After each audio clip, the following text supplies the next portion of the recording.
raison bandeko batali Belimbi Simingi Pona Kokoso ya Kobandama retard, mais on est là avec ingénieur Etienne après que Tokoma Nandako Ndenge Esengeli, puisque Messala Otako Sala Isaya Mabota Oyo Yabisote. Fabuleux anniversaire à celle qu'on appelle Léviane, le Seva, de la part de monsieur Jérémy Tabouka, c'est ça, hein? Le coordonnateur adjoint Yaïdeko. Fabuleux anniversaire à vous. Mwana Mayele, la nièce de Jérémy Tabouka.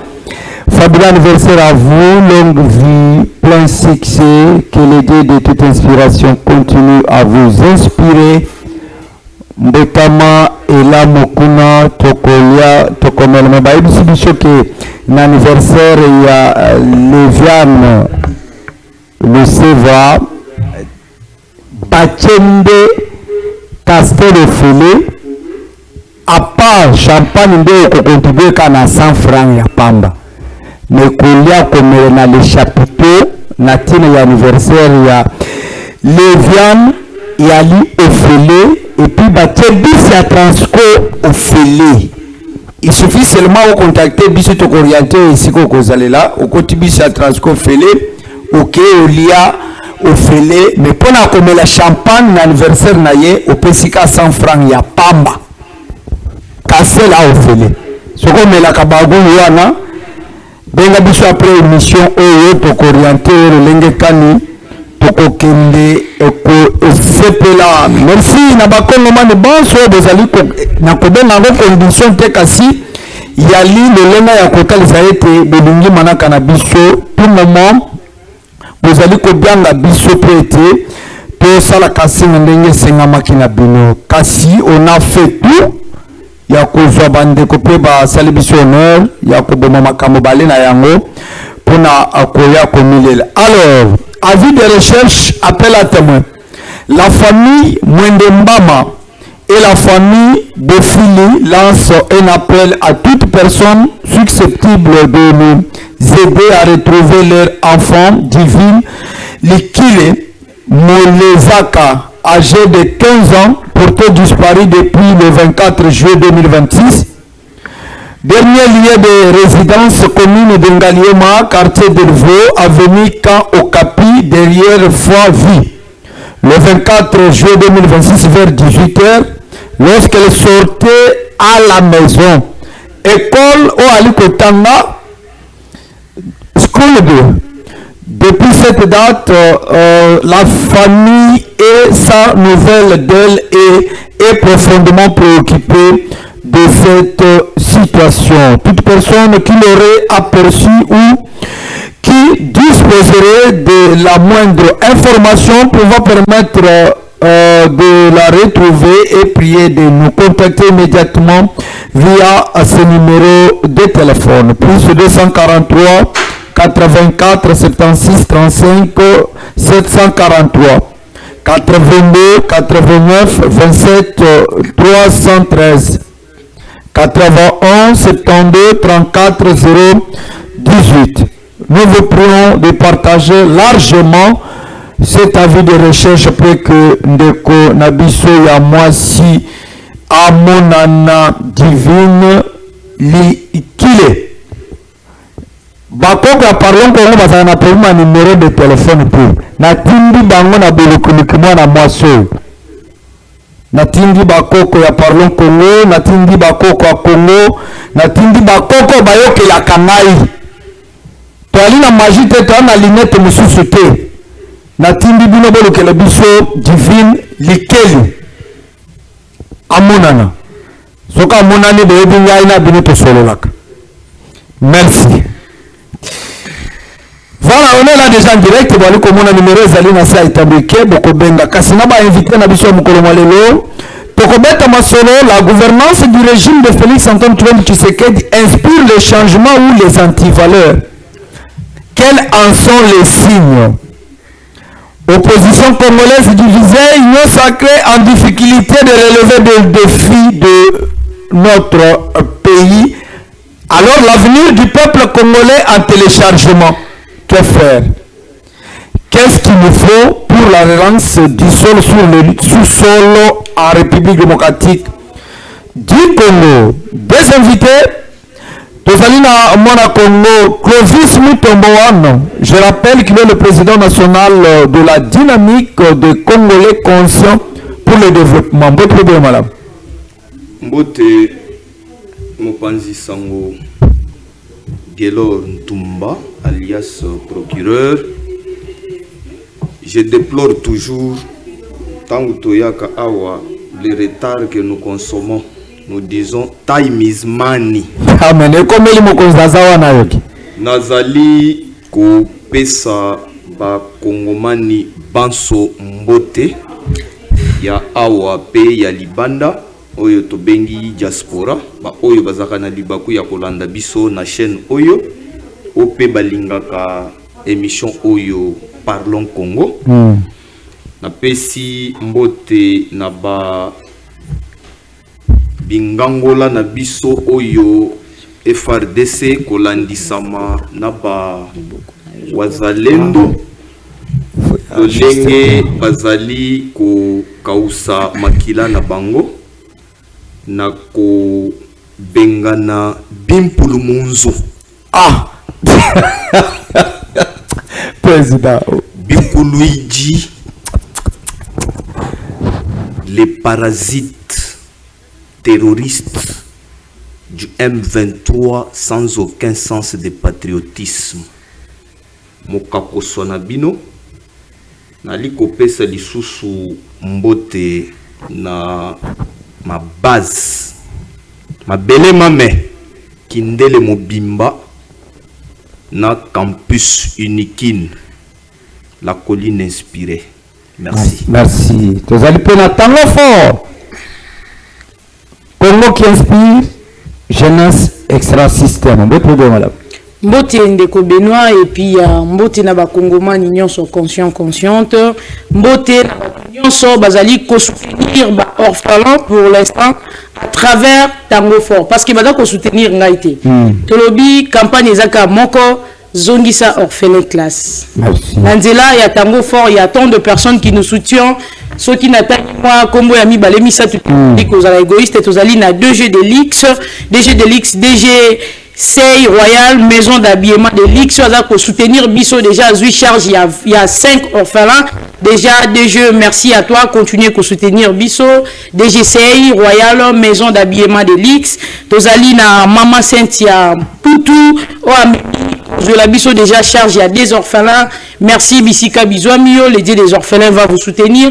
Tozali na Maître Kombo Zingoï, depuis Béni s'il vous plaît. Il nous a appelé depuis Béni, à Moni affiche. Alors Binga il peut na kozwa charge, il y a orphelin Monko, pourquoi ne pas te dire merci. Maman grâce à Boïba de finir Yetina Souka, Azali héroïne dans l'ombre. Depuis Matadi, Maman grâce, que les bons dieux continue quand même, il y a qu'à soutenir yo, il y a qu'à pesa yo, au mouté mezali ko senga, et puis il y a notre camarade de Sangoku de très bonne qualité, il m'a appelé pour me dire Tango fort, descente, il y a orphelinat le 29 août, ngamoko na kozwa média en charge, donc avec Kitana Bisso déjà soutien, par na bino ba misuso ali une manière, il y a qu'à soutenir ba orphelin, ba orpheline, Nanzela Tango fort et kaka kosombela ekaye kosombela epiki et kozongisa sourire na minoko ya bandeko wana et puis mes salutations na yomoko les papas merci les frères merci Benoît merci je le promets puisque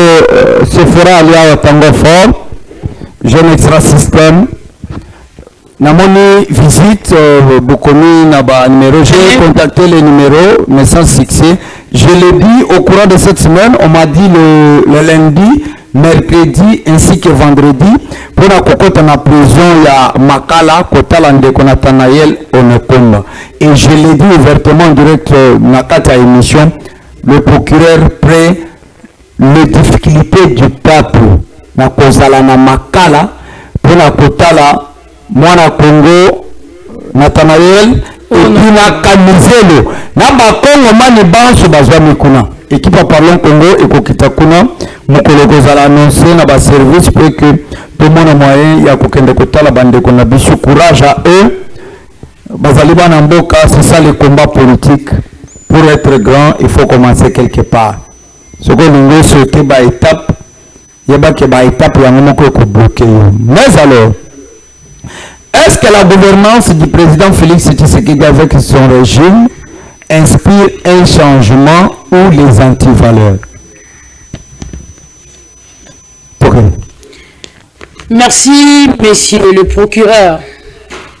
Tant on a retourné à Ramotuna na le poto pour asiazali balona kango pe na lingala po te ba mbele ba ko na lobi le lende Tshisekedi ali ko kamamboka oyo ya biso Congo na ba ministre ezali ko talisa biso ko kamba ya malamu to ezali ko talisa biso ko kamba ya mabe.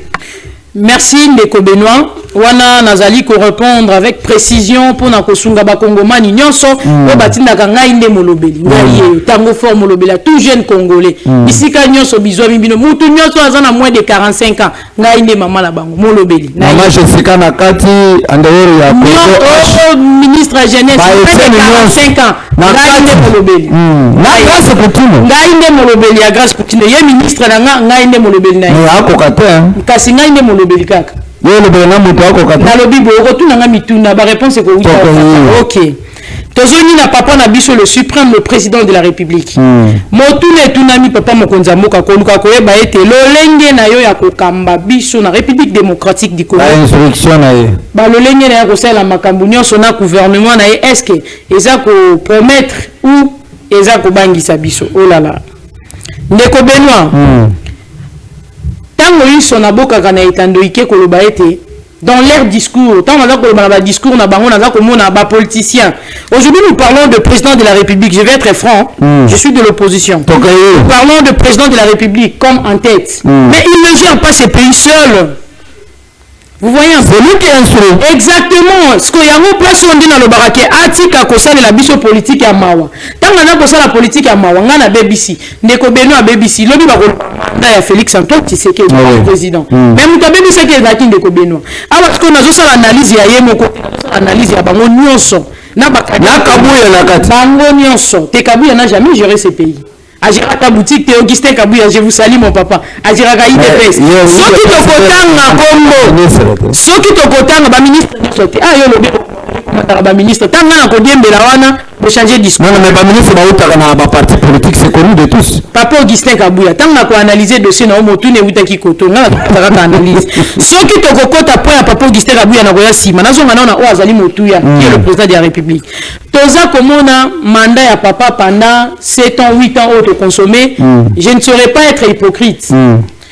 Tokokaki kozela nyonso na monsieur le président de la République, sauf toza komona ezali déformation. En étant Tobokaki ngolo le pays a été dirigé par des Rwandais pendant 18 ans. Et tant que tu as biso moko azali mwana de père et de mère. La maman Marthe qui se kende ya mulungu. La grande mère, maman Marthe, le plus loin même des arrière-grands-pères, natifs congolais. To s'attendait qui on n'a pas dit qu'il y a son papa a sali ezali mabe, non, mais ça autobandé cause la thé. Il y a des choses importantes et il y a des choses très importantes. Par exemple, vie sociale na biso ba congomani. Vous nous avez promis le peuple d'abord. Ce sont parmi de promesses au grand-père Atikela Kibiso. Alors le peuple d'abord. Slogan, comment qui slogan IDP? Est-ce que le peuple d'abord est à respecter? Papa Benoît ceux qui aux idée aux alina makaris. Na ute continue le ba image, n'est pas ceux qui sont bien journalistes msusu. Au courant de semaine. Ba ozomona bande kona biso ya service national. On bâtit la Kibiso Nanzela. Bah, mais nous service national. C'est que pas qu'on représenter gouvernement entier. Papa Mokonzamboka. Yo kaka biso ba notam toza koboka. Quand on a kabati transition, nous sommes de l'opposition ou de non. Ce sont des personnes plutôt de l'opposition de Bayara pour dénoncer. Parce que nous ne sommes pas là pour acclamer kaka malamozo sala. To kotia moi côté tozu o mabe wana yo zo monate. O bande ko ya pouvoir baza ko les ganetando ike ko flatter au butu moi. Biso toza ko dénoncer. Parfois il faut acclamer à la maison cause on a batango fort na opposition. Pour biso toza ko bimission. Oui, je suis de l'opposition. Il y a côté la population. Papa, hypocrite, papa, tomoni bande service national. Nanzela totinda ki bango kokombola. Kosa l'assainissement. Mais la désolation a idée à détruire kaka musalo ezali ayo entre autres si seulement vous avez des bonnes idées pour notre république. Bakomi ko beta bato bakomi ko tumba babiloko la maman. Est-ce que wana c'est une manière ya ko soutenir le gouvernement en place? Est-ce que c'est une manière ya ko soutenir vision chef de l'état? To moni batata na biso na kobosa na bakombo na koboya kotanga bango pona ko sala campagne té. Un père de famille qui passe à la télé qui nous dit mbongo kota catholique ko réfléchir na sima. Est-ce que c'est ça la manière ya ko soutenir vision chef de l'état? Tout le monde dit province ya Kinshasa. Les lopes comme na kati na maboko ya général Kassongo. Ezali maboko ya Daniel Bumba. Tozo kendete. Ya responsabilité. Ko si ngana za mwasi. Ngani na nika kabilamba mobali nanga. Ngani na repasaka. Yo epsinga te yo ngana ndola mbele kabiloko. L'intention c'est quoi? Selon l'intention est claire. Il y a des genres de personnes comme monsieur le président de la République que j'ai sali. Ce sont des personnes d'où on a parfois l'incapacité à connaître ça, mais c'est Benoît à l'embio. A commis quoi? Dire que celui qui a la bâton à Zobanga n'est pas comme ça. J'en doute fort. Président de la République à Kobanga, Daniel Bumba fonctionne parce que Bangon de Batia qui est wana. C'est bon que parfois ça n'a pas kota la lit. Oh Daniel Bumba ça n'a qu'à IDPS. Mais c'est le président de la République. Narobaki tokolobaka tant que na finité na rozala toujours na droite. Tout politique ya mawa papa. RDC biso ba kongomani même na motango fort na mérité politique ya mawa. Biso tozali batu moko boye, on a besoin de la méritocratie. Alors, parce que quand le pouvoir en place, eza kopé sa biso to biso population to doit kozela. Yono ke na échec. Alors toza koloba kabila pendant 10 ans. Alors, vous voulez pourquoi par là que oza maman obanda kolambela mobali o repasser bilamana et balongoli kabatike na kolamba. Monsieur Benoît, si nous touchons à repasser bilamana. Ça dit beaucoup. Tant déjà la commis qu'on rétrograde indirectement à ba fonction na yo. Ngande mwasi na ngande na lamba na occupé aux repasser bilamba aux zika. Exact. Mais je t'en pas la comprendre que aux repasser bilamba aux zika. On a affronté ce que maman va repasser. Est-ce que ça kobangati? Et ça kobangati. Mais comment on lieu de passer sa meeting de na mwasi azali ayo que tika ko repasser bilamba azali ko ziki ça me veut comme mususu pour kabanda ko repasser bilamba. C'est comme mokolo motona ko ziki ça peut chemise. Mais c'est Benoît. Tu sais, il y a mille manières de reprocher une personne. Quand déjà nous, la population, toi, pour le canétan de Iké, tu as Koboka, Daniel Bumba échoué, Daniel Bumba échoué, Daniel Bumba Azakoyoka, Tata Mokondamboka Azakoyoka, Aza Siko Kota la réaction à Daniel Bumba. Mais tant que Daniel Bumba a eu conscience, dans le bien, bon, bon, Daniel Bumba a qui? On dit combien ça n'a pas de la Banque centrale? Comment? 14 millions. Il y a $. Oui, 14 millions, mais est-ce que mais c'est Daniel Bumba, on est redevable dans la population. Vous devrez nous dire, nous sommes de contrôle des documents ou bien pour la assainissement et ville professeur. Daniel Bumba, j'ai le gouverneur. Papa, Banzela Otikeli Biso inachevé. Au détruit Biso 24 communes, surtout Biso Nanjili Tozaki na Biso. Papa Daniel Bumba, Abouki Biso Banzela, chaque quartier Abouki Atoninda, même pas Katikat. Mais c'est le président qui a conscience, il a compris que Daniel Bumba n'était pas là pour soutenir sa vision. Plutôt ce sont des fous du roi qui vient pour Kokou Misaka que non faire le travail qu'on lui a donné. L'homme a décentralisé. Fonction aux années à Daniel Bumba. PC à mon papa na biso général Kassongo avec 2 milliards de francs congolais. Dans la ville qui malgré la service national. Papa, vous avez besoin de tango fort. Merci. 2 milliards, Moussale Monani. Merci. Malgré qu'on a besoin de service national, Bazako Bouka Bazako Bossa la Misalo Batina qui bango assainissement. Et non ko beta bat. Et non ko tumbabilo ko polisa ma famille. Oh ba ko pesa lisusu tata mokonza mboka. Pasi na maloba na bango. Tango na mapoka président minute na ici. Président, est-ce qu'on peut dire que au-delà des éléments de Kotango Fort à présenter na plateau na biso, on peut conclure que tata mokonzi ya école alunga na école pastorale apota na école gouvernementale parce que connaît na barrière na kobeta le boko na messe. Ce sont les animateurs qui sont faibles, incompétents, ou c'est la vision du chef de l'État qui n'est pas encore comprise jusque-là? Matondo, je veux à chaque fois tant vous allez couper ça parole na batu, il faut savoir que yebisa mutu que vous en a 5 minutes. Ok. 2 minutes pour tout gérer en moment. Sincèrement, je parle trop. Na mesana pour enseigner. Synthétiser yango. Je crois que ezali bongo. Na avant na kota mozindo ya nini motuna na yo. J'ai soutien aussi la campagne de ma sœur. Ah ouais. Oyazali awapona bana bitike. Bible et lobby qui donne aux pauvres prêts à Dieu. Amen, oui.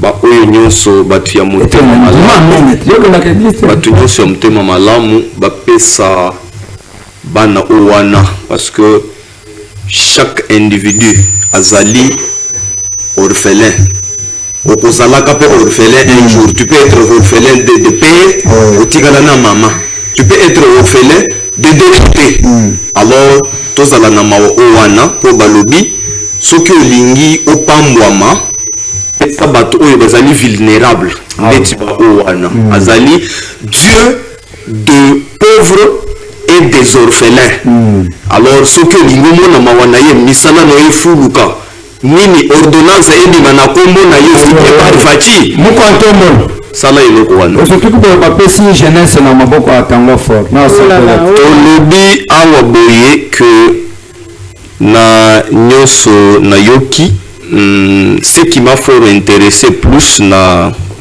propos na ezali peuple d'abord nazali koloba awa au effort que chef de l'État a sali ba prouesse remarquable tolobi nini asali ba point positif un peu remarquable na lolenge ete azali moto tokoloba teke asali 100% malamu asali un pourcentage considérable ya malamu mais etikali mosusu asala po aza moto donc pour bien dire ezali que eloko ya liboso na point positif oyo tango Félix Antoine Tshisekedi Tshilombo akoti na pouvoir akoti na espoir du changement pour tous les Congolais.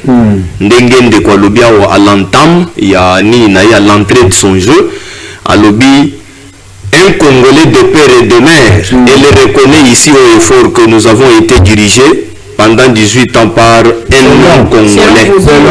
Nalobi boye, ça provient de sa bouche. Jamais. C'est clair. Alors, awa tolobi que na kokoto ya mokonzi ya mboka Félix Antoine Tshisekedi Tshilombo na pouvoir eloko ya liboso oyo sali la gratuité de l'enseignement. Ah oui. Gratuité de l'enseignement ezali elobani awa na article 43 de la Constitution. Article 43 de la Constitution lobby. Toute personne a droit à l'éducation scolaire. Il est pourvu par l'enseignement national. Gratuité de l'enseignement. Article 43 oyo et la Constitution depuis 18 février 2006. Bakonzi biso nango pendant 18 ans, mais cet article existait toujours. Yango tango aye nango abimisi yango, plusieurs enfants dont le parent bazalaki na capacité te ya kotinda bana na classe bazui soulagement. Bakomi kofuta pona ba mikolo bazali na secondaire, mais na primaire quand même gratuité ezali assurée. Parce que moi qui vous parle, d'ailleurs je salue le directeur, il y a complexe école primaire Bitingo et si kabana nanga baza kotanga babandi depuis premier primaire mwana nanga liboso aza na 6e azokota 6e cette année akosala na FEP na frais de l'État banda première tina 6e gratuité de l'enseignement ya liboso yango wana ya mibale mwana mboka Félix Antoine Tshisekedi Tshilombo badirijaki biso awa pendant plus de 18 ans babandaki koloba au nom de la RDC sans la RDC. Nazopesa ndakisa moko. Tozalaki awa lelo Rwanda azokofongolela biso miso awa Paul Kagame azofongolela biso miso. Nani apesa ye brèche? C'est le régime passé. Oyo Rwanda azalaki na voix mibale. Voix na biso d'abord la RDC na voix na ye. Rwanda afutelaka biso ba mpako na 18 ans. Ba mpako bisika oyo tokokaki kofuta te pour la participation ya RDC na Conseil de sécurité. Non, na ONU. Na Assemblée générale abanda koloba. Mais mutu abanda koloba wana, il était rwandais. Nani wana?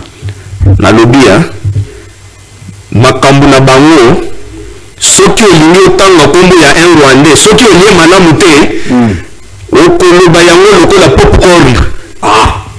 Yo peli susu ko. Ba rwandais bazalaki wana babandaki koloba na RDC sans la RDC.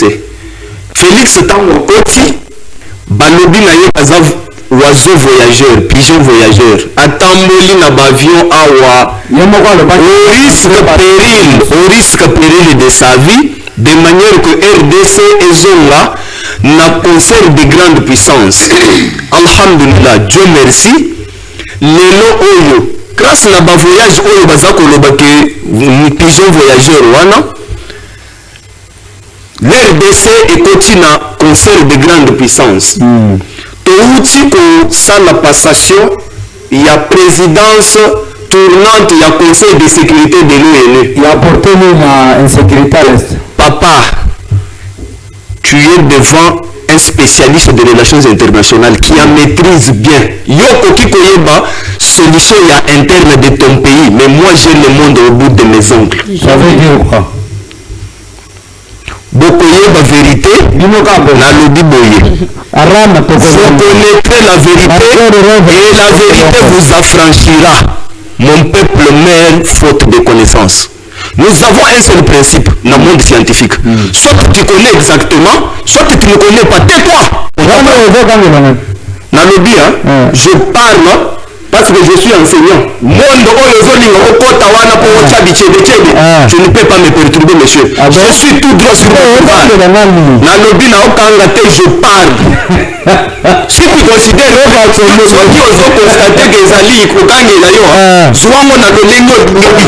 je suis sur mon boulevard. Na conseil de sécurité des Nations Unies. Conseil de sécurité des Nations Unies, c'est un organe supérieur très sensible. L'ONU est plusieurs organes. Organe ya liboso, tozali na secrétariat général. Yami bane tozana Assemblée générale des Nations Unies. Troisième ezali Conseil de sécurité des Nations Unies. Oyo n'importe qui akoki kokota te sauf les 5 pays ayant le droit de veto. 5 pays grandes puissances ayant le droit de veto. Lelo RDC est du président Sinango, France a fait tout ça pour ça. Toujours France aya coupé sa biso.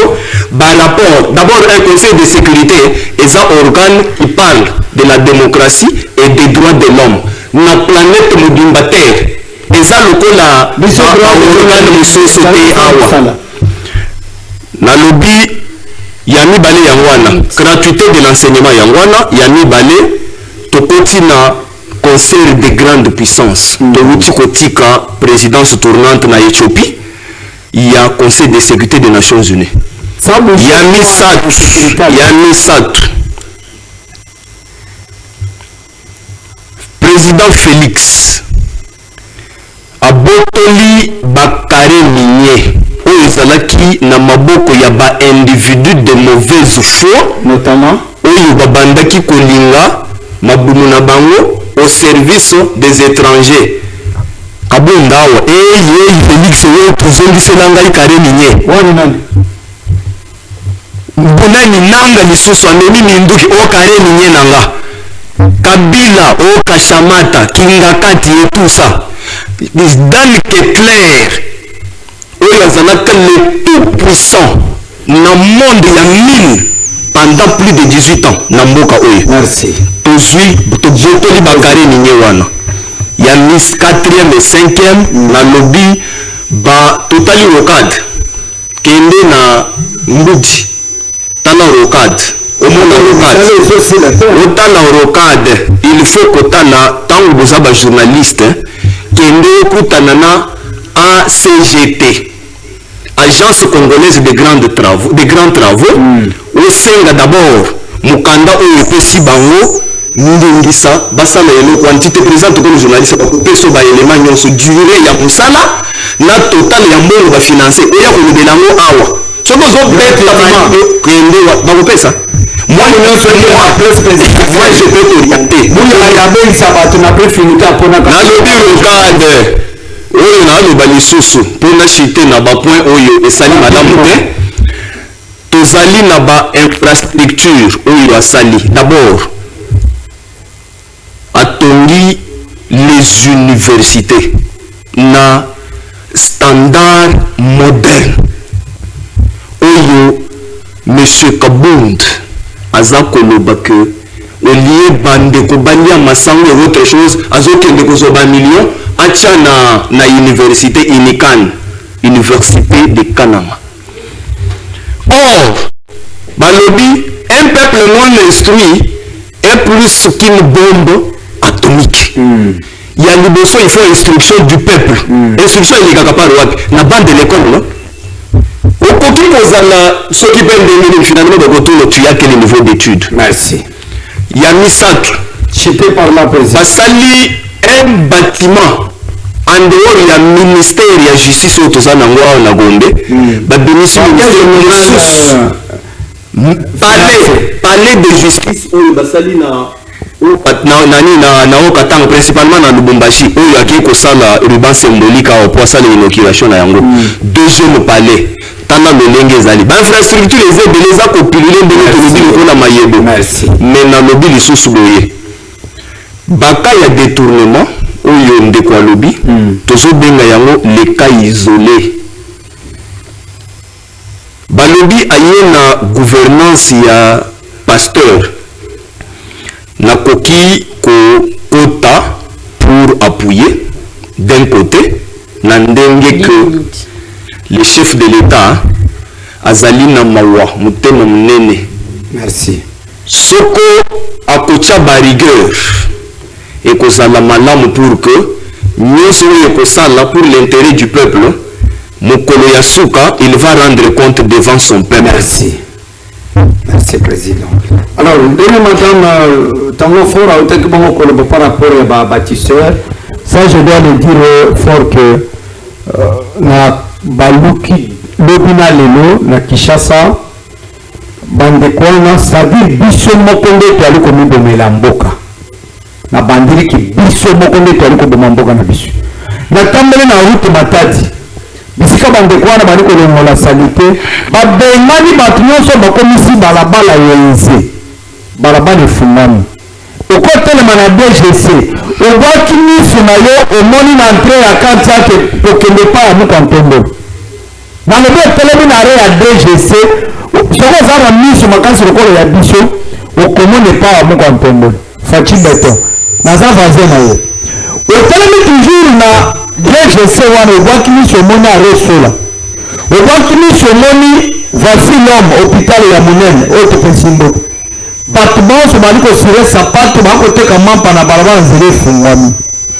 bandeko ya nini weza bayaka babeni ngai nakei wana natali babuki batike espace mais botike église kimbangise kwa nini sike bokotike église kimbangise esengeli na bino kobandela wana soki église kimbangise ezali na droit koexiste wana esengeli bato bazali mpe koluka mwa matembele liboso baexiste mais bopesa bango quand même mituni ya loleme kani bakoko kotekela mpe ke créer désordre te. Je suis clair là-dessus. nakokota na mojile puisque nakosala évaluation ya betamboli na ngai comment bapatisseur bali kosala lobi namonaki bapatisseur mais bato bakobeta batifimu kolalisa bana basi na se batanaka bango bakosala pompage toana DGC pompage te wana babakululu mais bali bakopetela nzela ce sont des bâtisseurs mais bali bali kobeta bakinoise na bakinois bakosalela bango basalisa bango bapompage Japon est son kabik. Zala manière là mon gars avec qui pendant 15 ans. A suivi Bible dans 2 ans. A mis le pasteur. Mais quand même quand la carrière a consommé 15 ans. Ba bengi pasteur na 2 ans. Attention, ba indice agriculteur aussi la dans autres bango te. Pourtant ba zaka carrière amelaka biloko. Biloko on a les filles dans autres. Vous avez le colobé. Amen. Il obanza miwana. Voilà. Voilà comment. Opposition divisée, pouvoir en difficulté à retrouver la solution, le peuple congolais va tirer na balabala. Est-ce que le peuple allait souffrir? Il faut une réponse urgente. Merci Ndeko Benoît. Au solo à Rosaline, il faut tout le bango. Il y a mon tour pour le Rosaline. Vrai qui coexistait, ce qu'il faut réalité. Là où il y a les vrais, dis-toi déjà à côté, moi, il faut mon réalité. Une façon de te dire aussi que, nakati ya opposition, n'est aux aliwana. Et comme qui cause la peine à ma tête, mi balé misatu, bakariam pemba. Badongoro miso, bazali. Yo, on est une opposition. Mais vision aye, eza musika, azomona libumunai. Je n'ai pas dit pour le lobby, opposition divisée. Il y a une chose qui va diviser les lots, mais le lobby. Admettons que le lobby est solo. Donc c'est normal. Parce qu'il y a 4 abattus qui sont infiltrés dans le lobby, ils ont pouvoir, le lobby pouvoir en infiltrer. Pourquoi on a infiltré tant que bazan a mis en soi et c'est pour appeler ça la solution. Je vais venir place où on a maintenant on a mouqué et pas mais c'est l'assistant. Notre assistant nous a dit ici. Aïbisi Awa. Tous la gratuité d'enseignement. Papa Benoît qui monte ma passe. Gratuité d'enseignement, il y a ce qu'on a biso tango lelo. Et ça est comparable à l'assainissement. On va demander pour Ponakim, on peut te soukakan à limiter. Parfois, gratuité d'enseignement, ce qui dans le district Nabango. Moi, je suis de Tchangou, les grands noms qui sont congédiés. Et puis, moi, je suis de la capitale de Tchangou, je suis de Djil que je salis. Oui, capitale de Tchangou, je sais pas. Papa Tika, vous pouvez te débattre en athée. Nous, on a un bon courage. Zéla, Papa Benoît. Il nous dit ici gratuité de l'enseignement. Et c'est le quoi cicater. Moi, j'ai étudié à l'intérieur, sans mâcher les mots. N'a qu'intérieur, en 2010. Gratuité d'enseignement, c'est dans la ville, professeur qui quitte. Et monsieur, c'est en direct, ma mère va contredire monsieur. La gratuité d'enseignement, est là il y a longtemps. N'a pas différent de professeur. Papa, moi je vous informe, moi j'ai eu le diplôme en 2013-2014 dans Willy Bakonga. Gratuité d'enseignement, est là dans la ville, professeur qui quitte, dans l'école primaire, Willy Bakonga, ministre de l'enseignement, la région, qui s'est la Kabila. Une façon de te dire quoi? La gratuité d'enseignement est là. Quand je te dis la différence entre intelligence et intellectuel et animes, nous tous intelligents à comprendre quand même matière. Bah ouais, il y a les noms intellectuels. À la ligne, il y a des français de l'école. Ça zone de télévision. C'est la BRT, il est correct, mais pour me dire la matière, il y a français, c'est là. Nous continuons à faire cette gratuité d'enseignement de toute la République démocratique du Congo. Incapacité à résoudre. Toujours se retrouver dans la salle de classe, il y a 80 élèves. 50 bavai na baba 30 na C. Enseignant à kata sala yeko te kanguba. Azotangi sa zote te kanguba. Ça aussi hein. C'est quel niveau maintenant ko sala de ça. Caméra cachée parce que là ba bifia ba bonbon. Ce que somité au konzoba pointé. On a plus gratuité d'enseignement. Tata mo konjambo ka zonk na école privée. Ba tout non so za côté la biso ce sont des fous du roi. Tolomwe wana. Papa na biso le beno ko mo très capital. Alors ba continue à conseil de grande puissance. De côté peut ma quotité. Toi tu t'élèves, tu t'enlèves.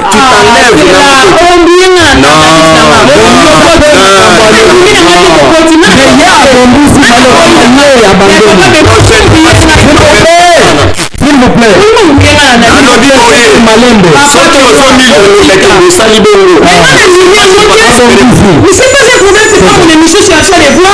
C'est lui qui s'est fait pour connaître l'affaire quand même. Regardez mes amis.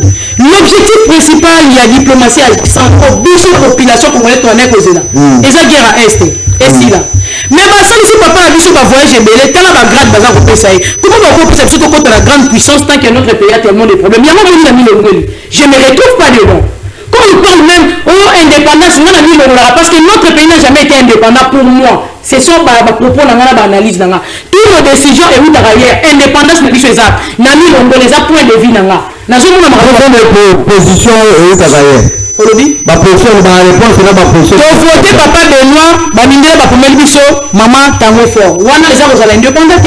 On a nos problèmes à l'est du pays, ma décision est faite où papa Benoît. On n'a jamais été indépendant. Moi, je ne crois pas à notre indépendance. Il faut que tu aies ma décision à c'est ça l'indépendance. Pour dire déjà, ma papa, et si nous bien salinga passi, ma coquille jamais qu'on peut s'habiller ma grande responsabilité. Tant que yo mon papa n'a pas de problème à niquer, aux autres pour résoudre, ma pétition, ma poste à miner. Pour mes analyses à moi, ma analyse n'a une façon à récompenser mission à oui autres gens qu'on dit malheureux aux États-Unis d'Amérique. Nous aux États-Unis là qu'on sait dans la biso ba congolais. Tout ça oui et amen. Ba récompense la biso ça ba grade. Et ça le quoi tout monde qu'on ça la lutte la parti politique, ba Matisi tango fort na comme président ya jeunesse. Mais ceux qui va ministère et va poli va dépendre village bâti et c'est non pas pour ça la tata Mokonjamoka il faut faire la mise parce que jusqu'à preuve du contraire va miner va za ko sa biso ba grade va za ko pesa biso et ça on peut moi je dis on mérite pas moi je dis on mérite pas parce que on nous tous ça qu'on pas na bango et ça kimia l'Amérique c'est dit la grande puissance à monde, c'est l'Amérique, entre autres, c'est l'homme à dire. Moi, je ne sais pas voter Kenda Kiwab, je n'ai jamais participé dans votre Wana. Je me réserve. Donc, en étant grande puissance, qu'on stopper une personne comme Kagame, qu'on si ça dit tout le est du pays, j'en doute fort et qu'on soit banni aux autres. Et pourquoi il n'agit pas? Pourquoi encore nous sur ma voyage, nous sommes qu'on produit, nous sommes là, tout ça, poser la tête. Qu'est-ce qui se cache derrière Nani, Donald Trump? Une façon de dire, Babylone, on a son papa, on a vu sur le lobby. Et ça quand il y a le couta. Baza fait sa mission bagarde le couta. Si qu'on a chité. Rapidement. Recadrage de quoi les questions en Haïti. Chité rapidement. Chité. Vous en avez les droits. Chité. Non, on répondait que ça va être. On répondait qu'il était dans une minute. Mais le recadrage de quoi la minute nous sur question il faut qu'on la minute non. Alors tant que l'union que vous allez importer à ce moment de bazar. Vous devez synthétiser ça. Allez, chité rapidement. Vous avez 30 secondes. Ici, Bakoko va se le karaté. Ok, ici matière. Ok, ici papa. Ma sœur est qui? Président. Pensez-vous que si les choses s'arrangeaient comme il fallait, les autres causes là, dans l'opposition, ils allaient viser gouvernance à Tshisekedi, opposition entre Bango, Bali Koyoka ensuite. Gouvernement congolais de l'autre côté, va faire ce biano, oh, Balimbo Bali Kozela, Bango Bazaïe. Alors, peuple Bali Kolobela, place naïe la gouvernance à Tshisekedi à l'Ouap. Matondo. Nalobaka awa, quand je passe, je me fais un débat scientifique. Et non un débat des individus teintés de sentiments ou peut-être par l'imbroglio de certaines origines. L'imbroglio, les arbres se sont mis à le dictionnaire. Lukango. L'imbroglio. Na okomelo yango pota na mama. Merci. Nazokota déjà pour bébisa l'école le minute nangaite. Nous devons savoir une chose, que nous n'avons pas l'opposition dans ce pays. Nalobaka yango. Je ne cite pas les noms des gens. Objectif. Ce sont des affairistes. Ce sont des agitateurs, les imposteurs. Pour attirer soit la sympathie de la population, mais au fond, ils ont coquille vide. Sympathie de la communauté internationale. Tolobaka awa que l'opposition, dans l'article 8, ezali constitution na lobaka avec preuve à l'appui. Constitution dans l'article 8 et le Bible. Il faut tout à la claire. L'opposition politique est reconnue en République démocratique du Congo. Les droits liés à son existence, à ses activités et à sa lutte pour la conquête démocratique du pouvoir sont sacrés. Et la Constitution, article 8. Yebisanga, quel type d'opposition tu as dans le Opposition azali lokola un corps intermédiaire entre les pouvoirs et la population. Aza katikati lokola oyo tobengaka nkubu na ngando bazo bengana, mais ye opposition aza katikati corps intermédiaire mpona kopesa solution na makambo oyo bayokana te. Yebisanga siko quel type d'opposition, parce que maintenant là lokola certains ne se sont pas retrouvés par rapport à leur intérêt, bakomi kokabwana. Il se divise par rapport à quoi? Et bakoyebisa peuple batouana l'opposition qui pouvait nous aider. Il y a que tout avancer parce que l'opposition nous savons les amis miroir. Ils ont souffert, il faut tant de motos dans la cima pour que obimamba na moko te poso bini mutu musu savoir la priorité obimamba na moko batutio, n'est-ce pas? Aujourd'hui là, l'opposition peut tenir quel discours si nous sommes très clairs et objectifs? Bakosunga bana oyo baza kolanda bango sima na discours nini, avec quel combat bazali na cadre ya positionnement na bango ya kosala ce que nous appelons babanda kopona ba ministère ngana kozala mutu songolo pakala pour que famille na ngai etangama te. C'est vraiment ça. Si l'opposition était une vraie opposition, balingaki basunga biso na makambo ebele. Elle est divisée parce qu'elle était une opposition sans objectif. Basangani na likopa na bango babengi C64. Violer d'abord la constitution article 64 wana. D'abord na eteni na ngoda ya liboso balobi un Congolais ou un groupe de Congolais bakoki kosala échec na bato oyo bazali kokamba mboka na loma e bazui bokonzi na ndenge ya Kanza. Félix azui pouvoir to voter ye na 2023. Mandat ezokende na 2028. Bino bobimisi C64 na article 1. Basa na échec na mutu oyo donc 73%. Yango ils sont en contradiction avec leur psychologie. Yami bale balobi boye na article 64 wana na eteni na ngo yami bale balobi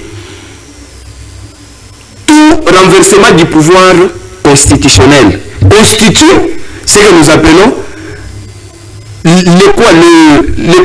l'infraction imprescriptible punie par la loi. Imprescriptible est le bilingue. Et ça coup d'état, c'est un coup d'état. Maintenant, vrai français, balobi lèse majesté. Oui, basala musée Laurent Désiré Kabila, na bureau na ye. Et ça, lèse majesté. Merci. Alors, oui, tu veux que ça, base à la diviser, et talibisoté.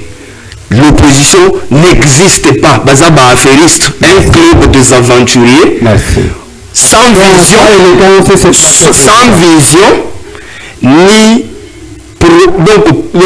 perspective d'avenir claire. Yango ekomeli bango lolenge wana. Mais les conscients, oyo baza na kati ya opposition bakomi ko comprendre, bakomi kosala retirada. Félicitations na bino mutu ko comprendre déjà que masuwa etoboki. Merci. Boîte etoboki na ekomi kokota sauve qui peut. Merci. Merci président. Bosco, qu'est-ce que j'ai dit? Clovis Mutomboan, président national et la dynamique des Congolais conscients pour le développement. Alors, on nous fait déjà signe par rapport à la timing. Mais alors, on va clôturer par ce petit cas qui bouge encore, hein, puisque on se pose une question de savoir si nécessairement Makamamali Otambre n'a le quand est-ce que le gouvernement n'a pas relancer le pouvoir du sol sur le sous-sol? Puisque le Létalin a Bitumba n'a par rapport à la richesse na bicho. Mais il y a de certains endroits où l'autorité de l'État n'est pas établie. Qu'est-ce qu'on peut faire en tant que Banimboka pour que le pouvoir du sol sur le sous-sol Ndeko Benoît, yo moko oza kotuna motuna, mais quand tu le poses, tu as la moitié de la réponse. Au lobby, ils ont bisika mususu autorité de l'État, ils ont établi. Mais la question qui se pose, ils ont pour l'année les établis, parce que nous en abattons. Tu sais, aux la dirigeante, aux la mokambi, ils ont facilité. Un bon leader doit avoir l'esprit d'écoute. D'ailleurs, je soutiens l'axe na ba propos na Elo Nakani Motouya dans tout ce qu'il a dit par rapport à l'opposition. J'ai compris que lui-même il a compris que dans notre pays, la RDC, ministère où il y a enseignement, il ministère où Bafuta Marabiete, d'où il doit commencer par changer de statut. Aya Mupandi na biso pour CV na la récit déjà na gouvernement en place. Papa Mokondamoka a signé à changer de position. Je la biso na ministère au Sunabiso. Il a compris que l'enseignement ne paye pas. Il doit changer de statut. Papa. Aujourd'hui, quand nous déplorons en disant que la RDC ne sera jamais divisée, c'est ça les soucis de tout Congolais conscient. Pas de bateau, pas discours à Milaï, ou les discours na papier, réalité na terrain, parce que quand nous allons citer pour parler de l'opposition, l'opposition est divisée, l'opposition est besoin comme on a gagné de tout vendre, so ba nommer mutu mutobo yazate. Na yo so ba nommer mutobo yazate. En dehors de se battre pour la population. So ba pessimisme ba poste ndito ko kama poto sunga bango bien. Donc dire que l'opposition zone comme abumuna bango, yepene nga na zo de la français na yoane de la position du ministère. Vous comprenez moi? C'est pas ça qu'il a dit. Non, na printé te wana nga. Nanga na ina poste ndito vania so ba nommer mutu mutobo ya zate. On le baké non, moi je ne veux pas être nommé, je vais rester à la télé pour parler de la population azate. Donc pour mieux gérer, il faut Zalawam. Merci. Vous voyez au moins. Une façon de dire quoi na chité mbao. Tata Mokonzamboka, il doit comprendre qu'il doit dialoguer avec tout Congolais. Pour la possession de la RDC Mobimba. Nous vivons dans un pays où on a papa Kanisi moi on a donc aucune impossibilité à retourner à la question sur la bimia zone retard. Aucune impossibilité à côté à Kanani, à Solanani, parce que il y a beaucoup de parents Kanisi moi un ennemi. Mais quand tu prends le bâton, en étant papa, tu prends tes décisions. Mais nous, ce sont en ordre. Papa Mokonzamboka, vous devrez comprendre cet adage-là que j'ai dit, ça dit beaucoup. Moi, je n'ai pas besoin d'avoir gros pour que vous compreniez.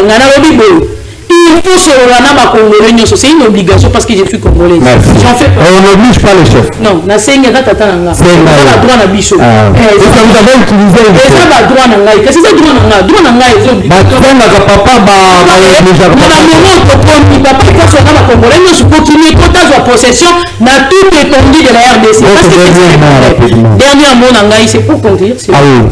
On doit rendre l'antenne. Je ne saurais pas revenir à vous. Merci monsieur Benoît pour cette émission. Je vais conclure mes derniers mots en disant merci et puis coup de chapeau à les DG Gauthier Bilembo, l'agence les plis sur l'avenue Lac Maïro 25. Mes salutations à vous, messieurs les DG Gauthier. Merci. Nous parlons que moi je suis comporté pour soutenir Maï Matali Banabitik. On doit vous soutenir. Merci. Alors,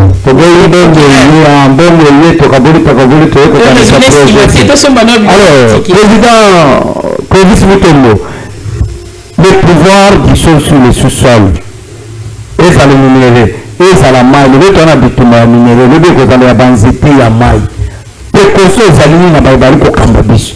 Et biso le coup là-bas, il m'a et s'engagé la bisco salami. La solution est simple.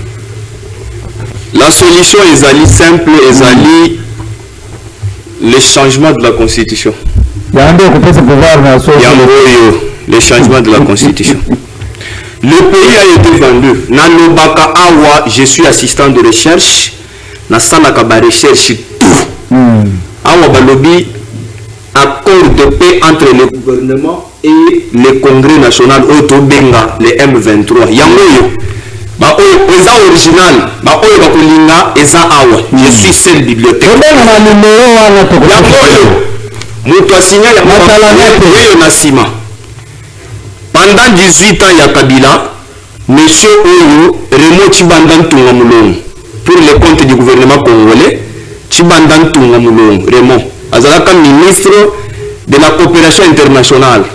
A signé Mukanda Oyo pour que babanda ko boma ba Congolais à l'est du pays. Ndenge bazo bomba par les M23 les terroristes Oyo to bengi les parasites. alobi ezali awa si tu veux tu me payes na pesi okotanga oko comprendre réellement que Félix a raison quand il dit mutu nyonso asimbi manduki atangisi makila bakongoli akokota na dialogue te lelo oyo nani akoki kosepela même soki nani Denis Mukwege aza kosala biso azosala biso makambo ya malamu ke aza prix Nobel de la paix azoli prix Nobel wapi na kotonga basexe ya mama oyo bapanzi epa banani balukaluka n'est-ce pas qui va accepter bakende kotala ndenge basexe ya bamama bonyosi ya bamama bapanzi yango epa balukaluka qui va accepter bien que akoma prix Nobel na koréparer les sexes des femmes oyo akolobake mutu abolenge wana ofanda na ye farafara il faut que le monde au moins que le monde esalema na bato mosusu baoyo tobeki les picanthrope mais si c'est les hommes sages tokosala dialogue oyo sans bacriminel nasuki merci. Merci, la Bandécouverte sur la langue parlons Congo, Mokolo Malolo. Je vous rappelle que notre programme est causellement modification. On a le changement. Et causellement modification, par chef de programme, pour éviter mon retard et aller copier par les ambitions. Donc, ça, je vous avise. Je crois que le programme était déjà publié. On doit retoucher. On ne change pas le programme. Mais on retouche quand même, pour que tout le monde ait éviter pour bailler koya, bazala quand même à l'aise et puis dans la terre réelle pour que tout soit là. Puisque bien nous bailler qu'on reprocher à nous, bailler qu'on salle avec toute l'équipe de Show TV, les Congo Achat avec toute son équipe, régisseur, caméraman, côté na zamba pour la travailler yango, ça programme la parlons comme on dit single pour que vous allez en avance, vous allez payer en retard. Quand que et je dois conclure cette émission pour demander Baïbans a intention de rejoindre la rébellion. Ce qui est le cas Daniel Safou Santé Naïe, il y a une réponse. Hôtel Santé Yananga, il y a Joseph Kabila, il y a une réponse. Et je vous dis que Baïbans, aussi Mamandou qui peut le faire pour ça là-bas sur le. Et je demande au président de la République, dans le composition C464, dans le Banso, dialogue au Sénat. Si ça veut dire que vous allez organiser, moi on a qui ça. On doit soutenir ça. Mais ce que vous dites dans la communauté, c'est un dap. Vous avez que c'est un mot à battre. Pour vous, c'est un secret un dap. Et puis, il y a un mot à battre. Dans le monde pays, à l'Ibanda, c'est le Magamana Bangwa. D'où ce peut être le recours à Bango.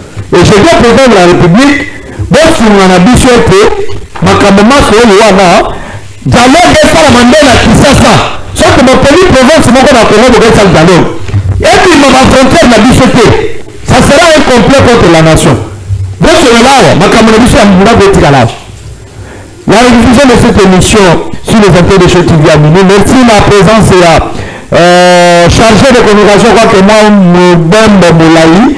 Mais il est de retour parmi nous, M. Gédéon Kabila. Pour un besoin, on a besoin de Mabila Bakok. Émission réalisée par ingénieur Étienne sous la coordination. Il y a H. Kabengel mon cordon. Pour assistance personnelle et à Madame Jessica. Et Tikali, Zamba Kabubialès, Zamba Banyo 60 de réveil spirituel dans les cabinets Bichon. Zamba